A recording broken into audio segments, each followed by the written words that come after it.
जय गंगा मैया भाग 101। राजा सगर को असमंजस के विवाह की चिंता।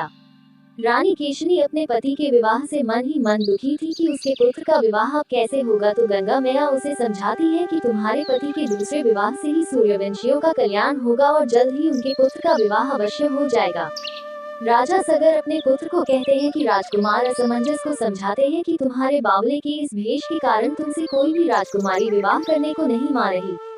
रानी केशनी उसे कहती है कि पुत्र तुम इस बावले के भेष को त्याग दो, तभी तुम्हारा विवाह हो पाएगा। तो राजकुमार असमंजस उनसे कहते हैं कि मैं इस भेष को नहीं त्याग सकता, क्योंकि इसी भेष के कारण मेरा भगवान से मेल हो पाएगा। नारद जी गंगा मैया से पूछते हैं कि राजकुमार असमंजस से विवाह किससे होगा, तो गंगा मैया कहती है कि जो राजकुमार असमंजस की योग्यता को समझ सके। विराट नगरी के राजा अपनी पुत्री प्रतिमा के विवाह पर वार्ता कर रहे थे कि उसे ऐसा पति चाहिए जो योगी भी हो और राजकुमार भी। प्रतिमा शिकार करने के लिए जाती है, जो वहां एक हरण का शिकार करने के लिए उस पर बाण चलती है, लेकिन उसे बाण लगने से पहले ही गिर जाते हैं। वही देख समझ जाती है कि जरूर कोई ऐसा कर रहा जो उसे शिकार नहीं करने दे रहा है।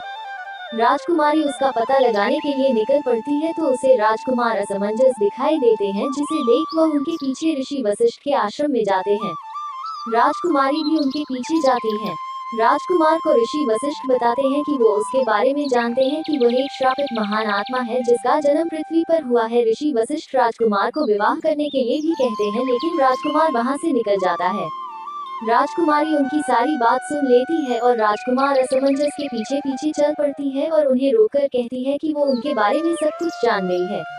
असमंजस राजकुमारी को आपने से दूर रहने के लिए कहते हैं।